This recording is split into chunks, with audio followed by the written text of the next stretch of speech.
सर्वदी साक्षिभूतं भावातीतं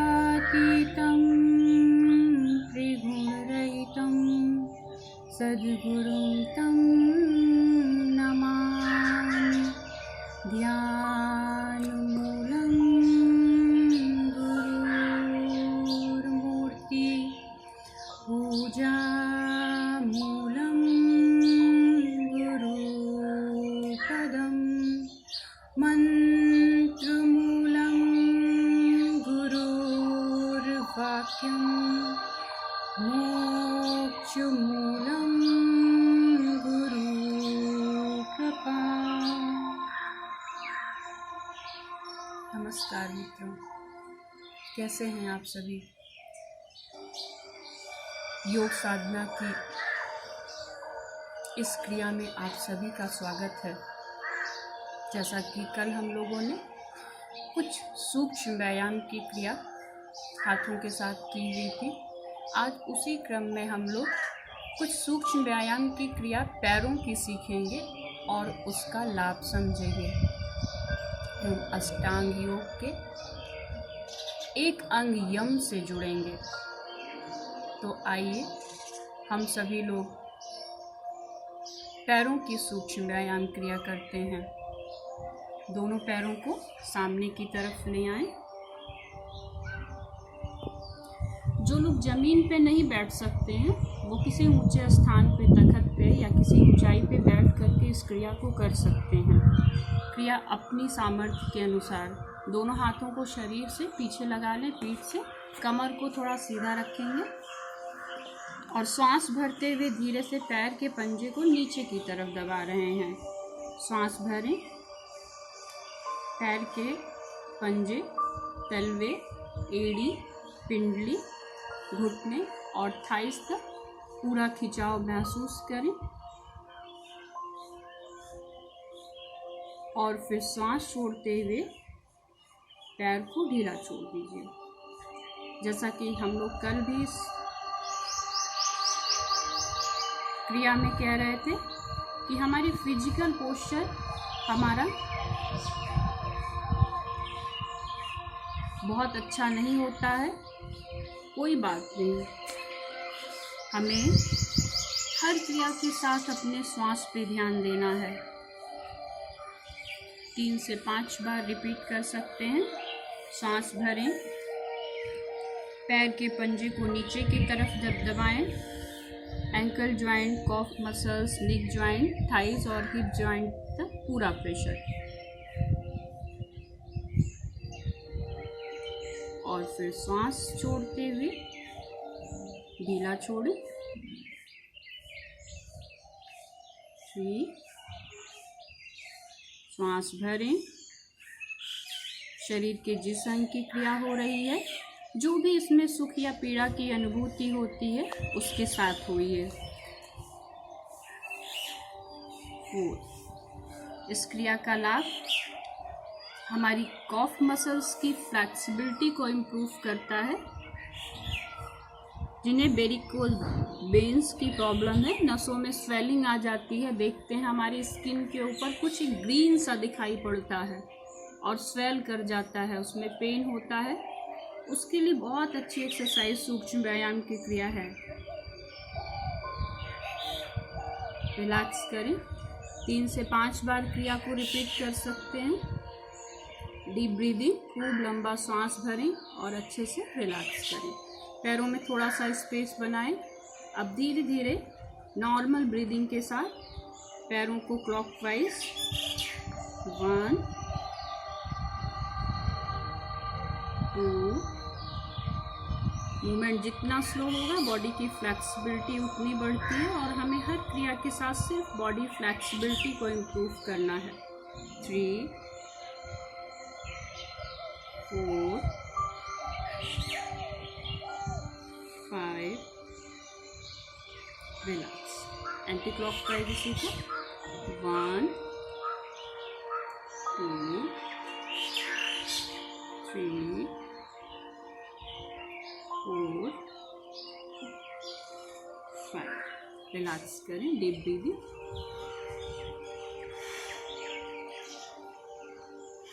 खूब लंबा गहरा सांस लेके छोड़ें। हर क्रिया के बाद रिलैक्स करें। किसी भी क्रिया में किसी भी तरीके से कुछ भी असहज हो रहा है, आप बीच से छोड़ दीजिए क्रिया को। शरीर के साथ कभी कोई ज़बरदस्ती नहीं करेंगे, बिल्कुल आराम से करेंगे। धीरे धीरे हमारी बॉडी की फ्लेक्सिबिलिटी बढ़ेगी, हमारी समझ बढ़ेगी, हमारी एक्सरसाइज अपने आप अच्छी होने लगती है। नेक्स्ट एक्सरसाइज घुटने की। एक पैर को मोड़ें, दोनों उंगलियों को एक दूसरे में फंसाएं। अब श्वास को बाहर छोड़ते हुए धीरे से घुटने को अंदर की तरफ मोड़ लें। फिर सांस भरते हुए पैर को धीरे धीरे सामने की तरफ ले जाएं और दूसरे पैर से रिपीट करें। सांस को बाहर छोड़ें। ध्यान रखें कमर बिल्कुल सीधी होगी, गर्दन सामने की तरफ। जैसा कि दिख रहा है, जिन्हें घुटने में दर्द है उनके लिए बहुत ही अच्छी एक्सरसाइज है। यदि घुटने का किसी भी तरीके का ऑपरेशन हुआ है तो इसको बहुत तेजी से अंदर की तरफ नहीं दबाएंगे, बिल्कुल आराम से हल्के से करेंगे।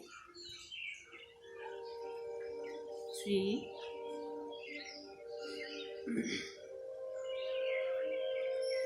4, कमर और गर्दन बिल्कुल सीधी।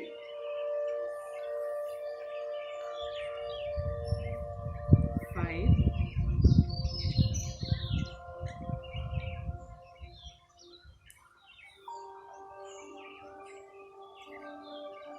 6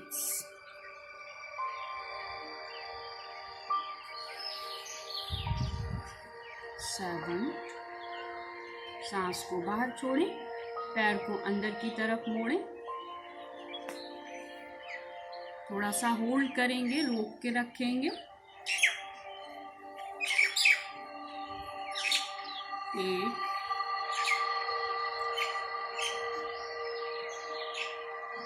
9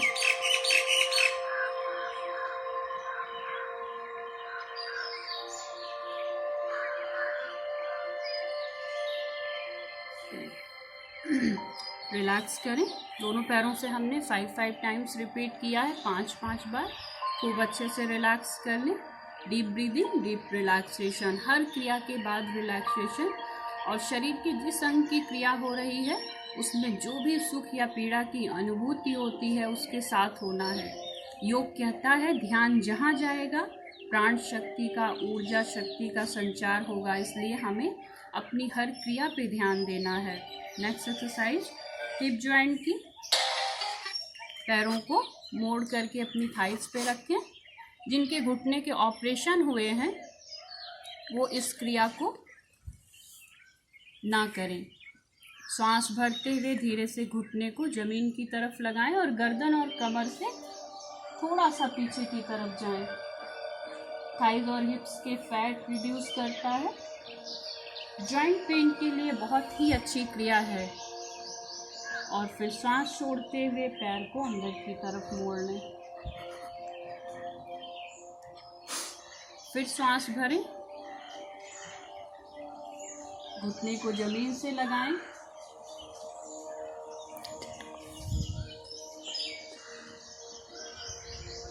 और सांस छोड़ें, घुटने को अंदर की तरफ मोड़ें। हम बार बार कह रहे हैं क्रिया अपनी सामर्थ्य के अनुसार, शरीर के साथ हम कभी कोई ज़बरदस्ती नहीं करेंगे। हम पहले 3, फिर 5, फिर 10 ऐसे बढ़ा सकते हैं।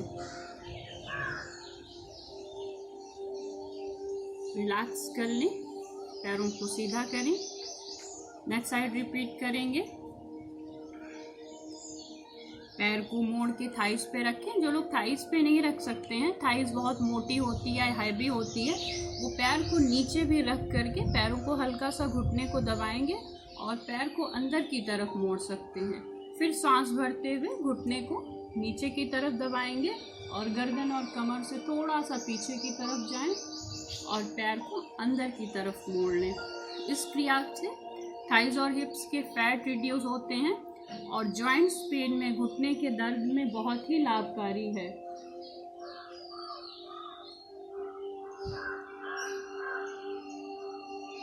लेकिन ये घुटने का ऑपरेशन हुआ है, या आर्थराइटिस की प्रॉब्लम है बहुत ज़्यादा, तो इस क्रिया को इस तरीके से नहीं करेंगे। रिलैक्स कर लें, डीप ब्रीदिंग, डीप रिलैक्सेशन, लंबा सांस, खूब अच्छे से रिलैक्स करें।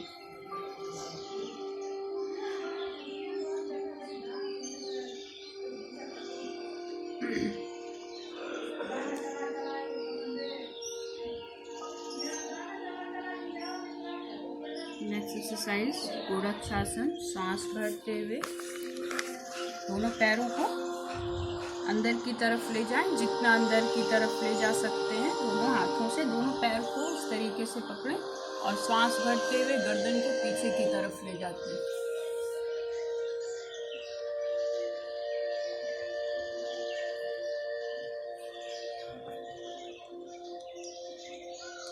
फिर सांस छोड़ते हुए पैर को अंदर की तरफ मोड़ रहे हैं।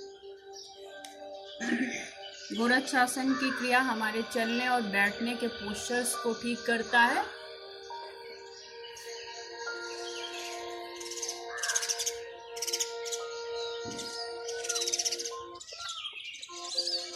कमर दर्द, स्पॉन्डिलाइटिस, जॉइंट पेन, थायराइड, सबके लिए अच्छी क्रिया है। जब भी हमारे चलने और बैठने के पोस्चर्स गड़बड़ होते हैं तभी हमें बहुत सारी प्रॉब्लम होती है।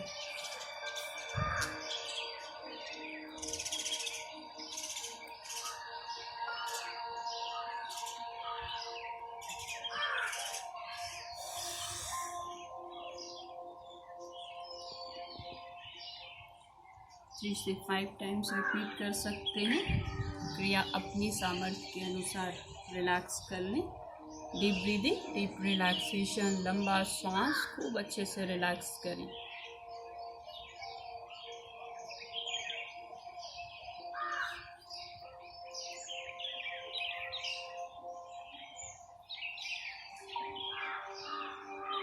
आज के लिए इतना ही। सूक्ष्म व्यायाम की क्रिया में जैसा कि हम लोगों ने कल पतंजलि के अष्टांग योग के 8 अंगों के नाम जाने हुए थे, उसमें सबसे पहले यम आता है। तो आज हम थोड़ा यम पे चर्चा करेंगे। क्या है ये? इसके भी 5 अंग बताए हैं इन्होंने। सबसे पहला सत्य, अहिंसा, अस्तेय, अपरिग्रह, ब्रह्मचर्य। तो आज हम सत्य के बारे में जानेंगे और कैसे हम इसका अपनी योग साधना के साथ प्रयोग करें और ज़्यादा से ज़्यादा लाभ लें। मित्रों, जब हम किसी चीज़ से दुखी होते हैं तो महसूस करिए, या हम किसी नकारात्मक विचार से घिरे हुए होते हैं, महसूस करें हमारे शरीर के अंदर ऊर्जा का संकुचन होता है। हमारी एनर्जी जो होती है वो क्षीण होती है, कम महसूस होती है, कमजोरी महसूस होती है। हम दुखी होते हैं, हम परेशान होते हैं। और दूसरी तरफ यदि हम प्रसन्न होते हैं या हमारे अंदर सकारात्मक विचार होते हैं तो हमारे अंदर ऊर्जा का प्रवाह होता है, हम आनंदित होते हैं। ये हम पूरी ऊर्जा 2 भागों में बटी हुई है, सकारात्मक और नकारात्मक। हमारा चिंतन जैसा होगा, हमारा शरीर उसी तरीके से बनता चला जाता है। तो यदि हम सकारात्मक अभ्यास करेंगे तो हमारे शरीर के अंदर ऊर्जा, उत्साह, एनर्जी पूरी तरीके से होगी। और यदि हम नकारात्मक ऊर्जा का चिंतन करते हैं तो हम धीरे धीरे दुखी, बीमार और बहुत सारे रोगों से ग्रसित होने लगते हैं।